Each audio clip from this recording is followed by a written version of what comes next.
Inilah kisah Rasulullah yang sulit bangkit dari ruku ketika imam sholat subuh karena Sayyidina Ali.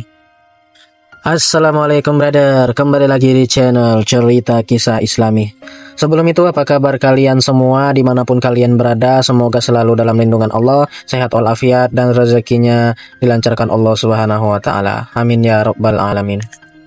Di video kali ini saya akan bercerita tentang akibat perbuatan Sayyidina Ali. Rasulullah sulit bangkit dari ruku ketika menjadi imam sholat subuh.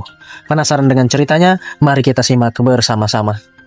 Sebelum itu, bagi yang belum subscribe, silahkan subscribe aja agar tidak ketinggalan video menarik lainnya dari Cerita Kisah Islami. Langsung saja kita ke pembahasannya.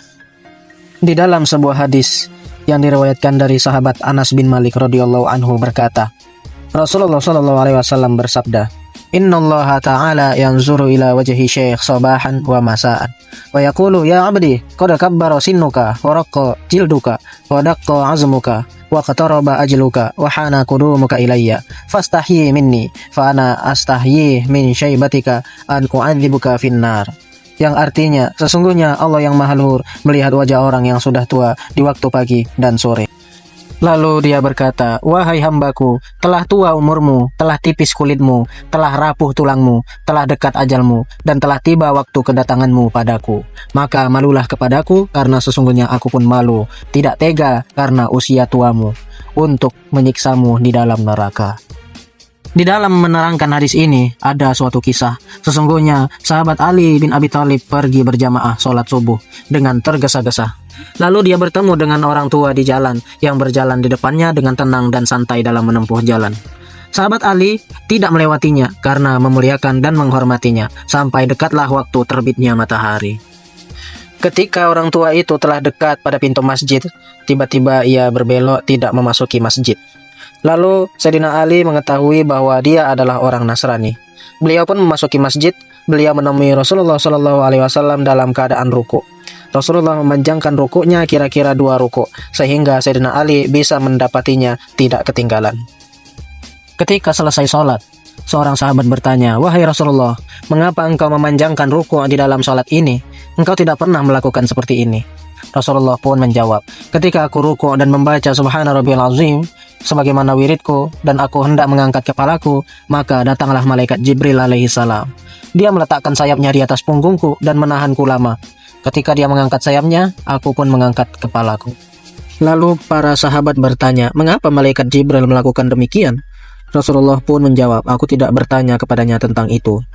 Lalu datanglah malaikat Jibril dan berkata, wahai Nabi Muhammad, sesungguhnya sahabat Ali bin Abi Thalib sedang tergesa-gesa untuk berjamaah. Lalu ia bertemu orang tua Nasrani di jalan. Dia tidak mengetahui bahwa orang tua itu adalah Nasrani. Dia memuliakannya karena usianya yang tua, tidak mendahuluinya dan menjaga haknya. Lalu Allah Subhanahu wa Ta'ala memerintahkanku agar aku menahanmu di dalam ruku, sehingga Sayyidina Ali bisa mendapati sholat subuh tidak ketinggalan.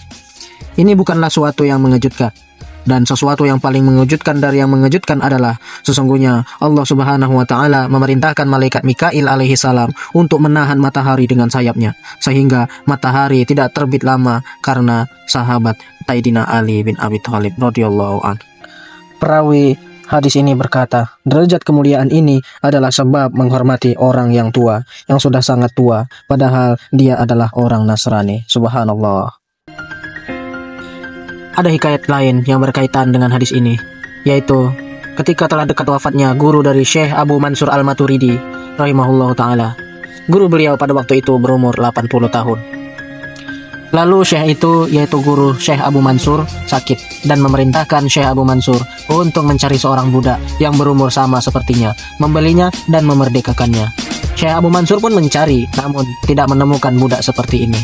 Orang-orang pun mengatakan, bagaimana kamu akan menemukan budak berumur 80 tahun, sedangkan ia masih tetap menjadi budak dan tidak dimerdekakan?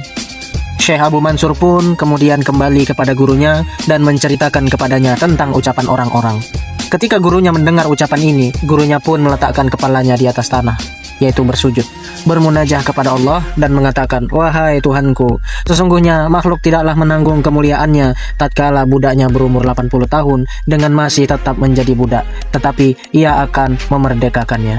Lalu aku telah mencapai umur 80 tahun. Maka bagaimanakah engkau tidak memerdekakanku dari api neraka? Sedangkan engkau adalah zat yang maha mulia, maha pemurah, maha agung, maha pengampun, lagi maha menerima syukur. Lalu Allah yang maha luhur pun memerdekakan gurunya, maksudnya mewafatkan gurunya, karena bagusnya ia bermunajah kepada Allah. Dari beberapa hadis dan kisah dalam video ini, dapat diambil kesimpulan. Pertama adalah himbauan kepada orang-orang yang sudah tua untuk senantiasa taat kepada Allah Subhanahu wa Ta'ala. Ini jelas dalam redaksi hadis tersebut, "Istahyi minni, malulah kepadaku." Kalimat tersebut dapat diartikan bahwa malu yang dimaksudkan adalah malu untuk tidak taat kepada Allah, malu jika tidak melaksanakan perintahnya, malu jika melanggar larangannya. Yang kedua adalah diperuntukkan kepada hamba-hamba Allah yang masih muda, bahwasanya mereka yang masih muda supaya memuliakan orang-orang tua, seperti kisah Sayyidina Ali yang memuliakan orang yang sudah tua. Yang ketiga adalah orang-orang memuliakan seseorang yang sudah tua dari kalangan budak dengan memerdekakannya, tidak mengabdi lagi dengan tuannya.